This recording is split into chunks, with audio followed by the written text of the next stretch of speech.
Welcome back. You're watching News X. My name is Vineet Malhotra. Artifacts found at the archaeological site in Kijadi near Madurai have made massive finds that could possibly rewrite India's history. The excavations that began in 2015 have found 56 pot shards, and the script on these artifacts have found links dating to at least 580 BC.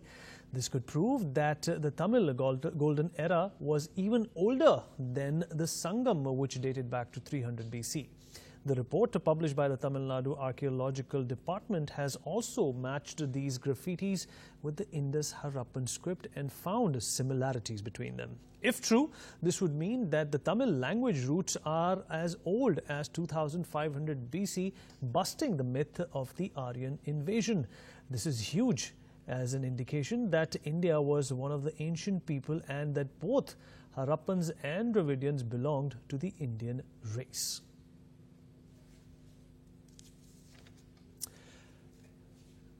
Okay, we talk about this with our guests. Joining me on the program right now is Brinda Adige, who's a social activist from Bangalore. Brinda, thank you so much for joining us. So what kind of a significance, according to you, does this find, does this excavation have for India as a whole and for the people of India, including the ones who believe that, it was the Indus Valley civilization which was perhaps the oldest, but now it's come to light that the Dravidians also are perhaps as old as the Indus Valley civilization. Your thoughts on this, this discovery, which is perhaps going to change a lot of things?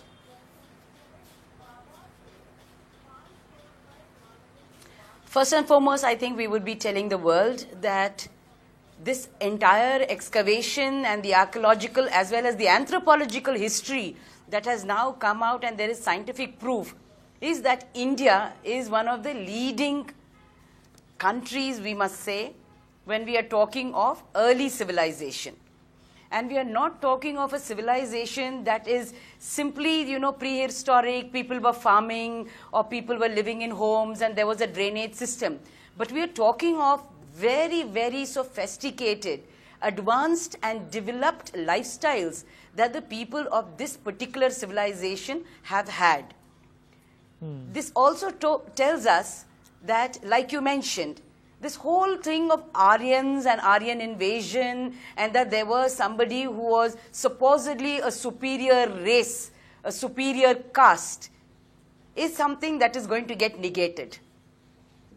And the Dravidian historical anthropology now also comes to play in the forefront, because now Tamil is anyway established as not only the oldest language and a classical language, but a language that has a very, very long history. And as per this particular archaeological survey, it talks of actually preceding over a century, 100 years more than what we thought of.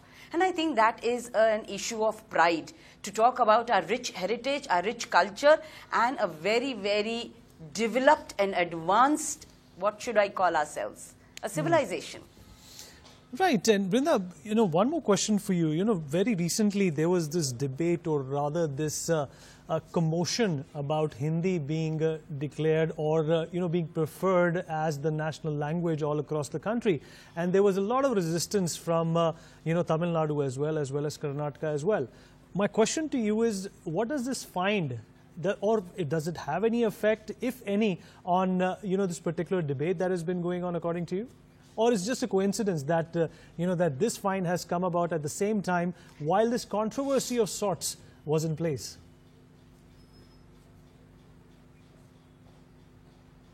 No, I think we need to place on record that this is a find that has been getting refined from 2015.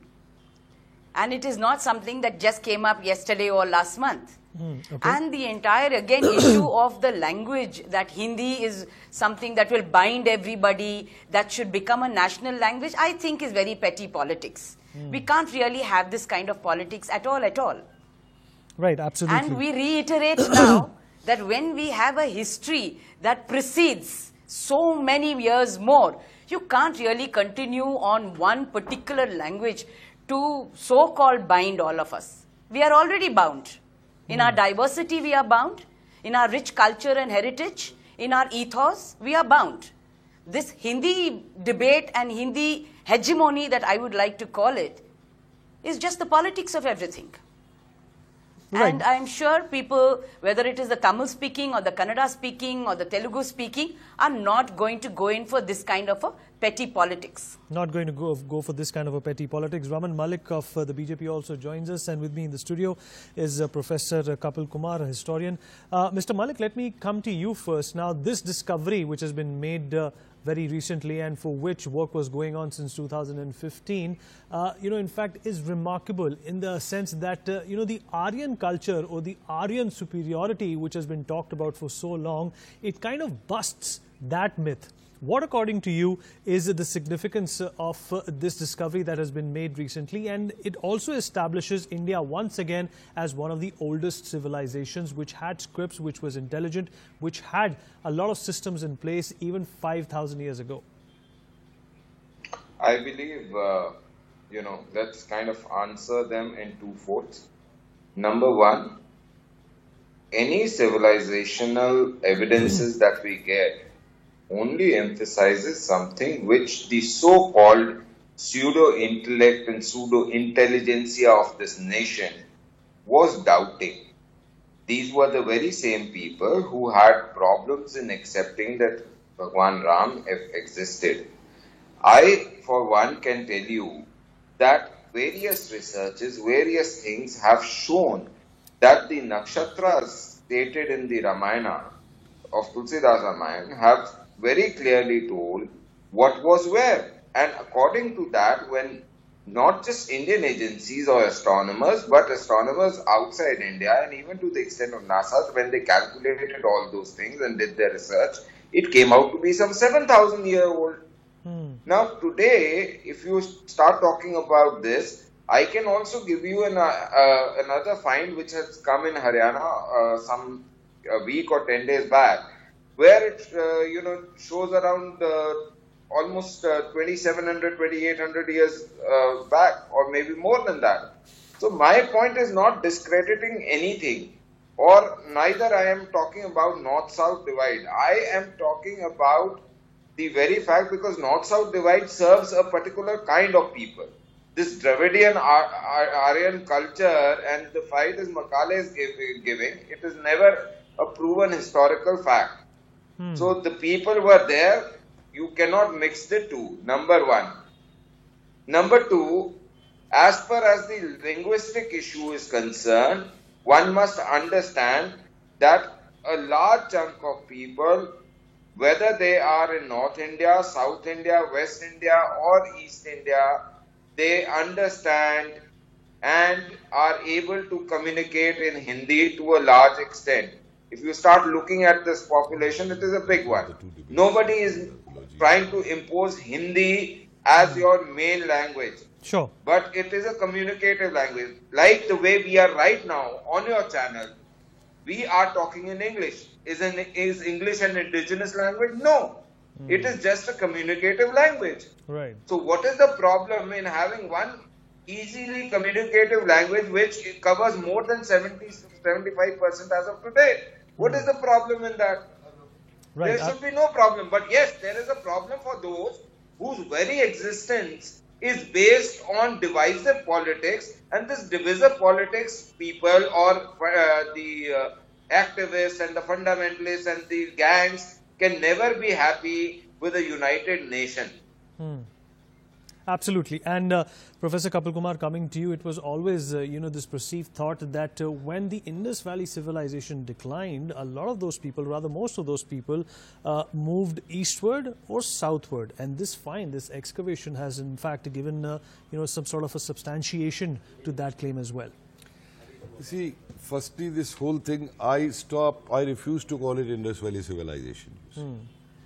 Just because Mohenjo-daro and Harappa, those finds were found at that time, and it was put up as Indus Valley civilization by those people who were not actually historians even. They were the British bureaucrats who did that.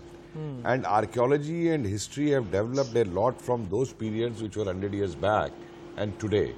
You see, today we have DNA testing, today we have those satellite mapping, today we have all modern scientific tools with us to do these kind of things. Sure. And all these scientific discoveries are proving those old theories false, which some of our so-called progressive historians, etc., are not prepared to examine and not prepared to do that. I'll give you one very small example in this. Every history book you pick up, even written by R.S. Sharma or Romila Thapar and all, it will, when you talk of literary sources, they will say Ramayana, Vedic literature, Mahabharata, they will put as literary sources. Then they will say Ramayana and Mahabharata is mythology. Now, if they are mythology, why do you then list them as historical sources? And why do you then pick up articles based on themes from that? Brahmanism was this in Mahabharata and this in Ramayana, you know. So, this is the politicization of history. These discoveries which are there in Tamil Nadu, I tell you, they are very, very significant discoveries. How so? This whole myth of Aryan Dravidian has gone long back. But how so are they significant? See, they are significant in the sense that first it is telling that our history begins from much, much earlier period. Our history doesn't start with what the Europeans told us or what the Muslims told us. Our history starts from this period, you know. Our history is now going back to 6000 BC, 7000 BC. If you look at the finds at Sajoli, the ruts and all which have been found, and the political destruction of that, how many of our people know this secret that this was discovered in 2005? 2 ruts were discovered in 2005 and the politics of that period just put them back, you know. Because it didn't suit them. It would have done away with these historians of Romila Thapar and all that type. And my other question here is, now where are these historians hiding? Why don't they take into account these finds in Tamil Nadu and comment on that? What are these finds? Why don't they talk on Rakhigiri? Why don't they talk on Sajoli, on these aspects related to that? Because they have politicized history. The whole concept we should understand and we should give to our present generation is that when the British started ruling over this place, they realized that here they are not fighting the pagans. They are not fighting an uncivilized world. They have come to rule over a civilization which has a long history. And to rule over that, they have to demolish every aspect of that history which existed in India. Whether it is science, whether it is technology, whether it is medicine, whether it is culture, whether it is festivals, whether it is anything. And I can prove it one by one. I call it the colonial psyche of domination. And then there emerged a Indian psyche of resistance to that. And now when that Indian psyche of resistance has gone into scientific research, tell me one thing. Can a person calling oneself a scientific historian use the words, maybe, perhaps, this might have been the case? Arey Baba, if Netaji's plane, Netaji mystery we don't know, I ended that museum there by saying, Netaji disappeared. I don't went into conjectures that he might have gone to Russia, he might have been killed there, or he was done this way or that way. Let me end it there. That is in terms of scientific history. When the Dwarka excavations were carried out underwater, these historians made a hue and cry in the country. It is wastage of funds, public money, Dwarka is mythology. And when the finds are there now they are silent. And the same very historians, when a Sadhu Baba had a dream of a treasure, and our Prime Minister ordered the archaeological survey at that time, Manmohan Singh ji, in UP, to get that excavation done on the basis of that Sadhu Baba's dream. Where were these scientific historians? So, we have to look at each and every aspect of ancient Indian history which is coming up. I now congratulate my archaeologists, whether State Department archaeologists, whether in Central Archaeological, they should be given more funds, they should be given more scientific tools, they should be given more labs. The students should have more jobs who do archaeology. And when these finds are coming up, there is a very challenging task to link these two together. The other day we had debate on NewsX only, on the Indus Valley script and all, we were having that. We had a debate on Saraswati over here and all. And you will find these linkages coming over there. There were trade routes. South India has a history of trade, sea trade, right up to the Americas, Europe, dating back to many hundred years of BC. Back over that. We just gloss it over. Because it doesn't suit the politics of those who want to control politics through history, who want to dominate. Why can't, I'm challenging this. Romila Thapar, who comments on every politics in this country, has not said anything about why this. Hasn't he uttered a word on Rakhigadi, on Dwarka, on this? Exactly. She is Professor Emeritus, so much hue and cry of her Professor Emeritus. Okay. So, You see, all right. These are very important, vital things, and these linkages, and this will do away with this north-south divide. It is long being proved from DNA testing and all these things. Absolutely. This is politics. And when it comes to languages, you see, sir, Hindi is very good language. My medium was Hindi, my mother tongue is Hindi. The problem comes when you start imposing it. And the jealous Hindi fanatics should not do that. Our aim is nationalism. Our aim is to serve the country. And if all languages combined together have been serving this country, why we want to impose one language? Right. And don't bring in politics. Leave it to the people. We communicate. If I go to Tamil Nadu, I would like to learn 4 words in Tamil Nadu, कि मैं road पे जा सकूं, मैं पूछ सकूं. If I go to Maharashtra, I ask Ikleya, Ikleja. If I go to Malayalam, if they come to North India, they want to learn certain Hindi words and all. Leave it to the people. And the moment you leave it to the people, this whole linguistic politics, I tell you, will go away. And this linguistic politics was again governed by the Congress policy when they went for linguistic provinces and all that in the 1920s. All these things made it a political tool. Leave it to the people of this country and you will find no linguistic problems in this country. And the findings and the significance in Tamil Nadu is something that we are discussing, and Brinda Adige is with us on the broadcast. Also with me is Professor Kapil Kumar and Raman Malik of the BJP. Brinda, coming back to you, there were 15,000 odd items which were found in this find, and none of them, I repeat, none of them had any religious significance, which only goes on to prove one point as a historian, that they did not have any interaction with the Vedic culture.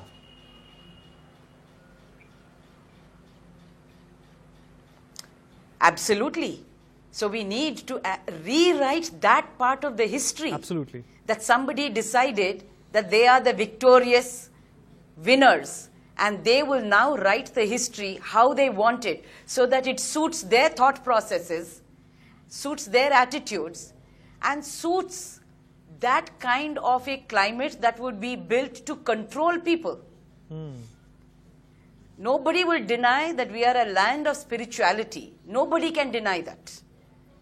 There is history that will also show, probably with all of the 15,000 articles that have come up over there somewhere down the line, that they believed in a higher superpower, but certainly not in something called as religion. Now this religion is something that has got, over a period of time, group of people got together, and even today we need to tell ourselves, no matter which religion is there, not only in India but across the world, that is only to control. It is only to have power over people. Here is the culture we are talking about. Here is a civilization that was so advanced that did not require religion to control. Absolutely. And you see, there's a big difference it between... also shows that people lived in harmony. There's a big difference. We pick up English terminologies and we start applying them on the Indian environment and Indian situation. Okay. So I'll come to you, sir, but we also are joined by Professor GVR Shastri on the show. Mr. Shastri, thank you for joining us. So what do you make of, this excavation and the discovery and the possible potential it has to change the course of Indian history in the next few years? Because there's been a perception about, the Dravidian society and its origin and perhaps its linkage to the Indus Valley civilization, which has been busted because of this excavation. What do you make of it and its significance? As India is concerned, if you look at this civilization and culture, heritage, it's a massive reach. But more than that, I can see that if there is some kind of exploration in the ocean connected to these districts, you will find much more. Because that is another important factor. Because it's very clearly written that India was a super rich as far as during the ocean economy is concerned. So it is all connected. Madurai, in this, Rameswaram, these all districts are very well connected. So it is really showing that, this culture, it is not now. It's a very old, and you can say that, the kind of, it's not you can't enumerate or evaluate in the, in the amount or something like that. That is what our, you can say knowledge and wisdom. Right. It is developed from that era to now. That is the reason why Indians are so powerful in thinking and thought process, because of this so rich heritage and values and culture. So that is what it is now visible. That is absolutely correct. What we the old people used to advise us. That is absolutely correct. Okay. Mr. Malik, in fact, Vrinda Adige makes a very compelling point, and which is perhaps substantiated by this excavation and its finding, and which is that you really don't need religion for any civilization to progress and, make way into the future. How do you respond to that comment? I think it is a little too early and immature to comment something like this, and I'll tell you why I'm saying. One particular geographical area with couple of finds cannot determine the extent of beliefs in that era and time space. So those have to be collaborated with various other finds which may happen about the same time and how they followed. Because on one find, the Saraswati Saraswati River civilization, which was later termed as Indus Valley, it did not happen. It happened on various sites which came up, and the terminology, the effects, the usage, the symbolism, all those things. And then a comprehensive study was made. So I very clearly think that our culture would be not just a few 100, 200, 500, 2000, 3000 year old. I believe when the proper study would be done, it will come out that this civilization has been there for probably a few 20, 30, 40,000 years, 50,000 years back. And that is going to come out because a lot of textures that we have got, a lot of texts that we have got and read have basically this, that there are a lot of constellation. The science of learning those constellations, their placements, and talking about it, and calculating their movements, it is not an easy science which can be developed just like that. So the things that we are going to get after our research and proper unbiased research, when it starts happening by true historians, true archaeologists who understand and have the ability to understand the linguistic and sign languages, there would be a very different history which is going to come out. Much different than ones which have been taught over a period on the school to serve some certain vested interests. Okay, well, we have a paucity of time. Professor Kumar, what do you make of the fact that there is more research to be done before we actually get to any haphazard conclusions? It is too early, and I will totally blankly, outrightly reject the statement that societies don't need religion to develop. You see, what is religion? Even the very definition of religion, dharma is something different, and we have translated dharma as religion. Dharma is not one connotation. We have Stri Dharma, we have Pitra Dharma, we have Putra Dharma, we have Guru Dharma, we have Shishya Dharma. There's so many of these aspects which the Britishers put up as religion and we accepted as religion. And I will not go by this Marxian concept that religion is opium of the masses, because Marx also said that it is also the soul sigh of the oppressed. There's so many things. And many of these symbols which you are projecting as that they are not religious symbol, I can prove that they are having their similarities in the Vedic literature also. So, as a historian, I will prove that with you sitting with you with these symbolic aspects. And secondly, in Indus Valley civilization, there are plenty of such symbols which are religious symbols. Plenty of such symbols in Indus Valley finds whichever there have been found. In so lots to prove. So what I'll say is, as I said in the beginning, this is welcome research. We have to research it more.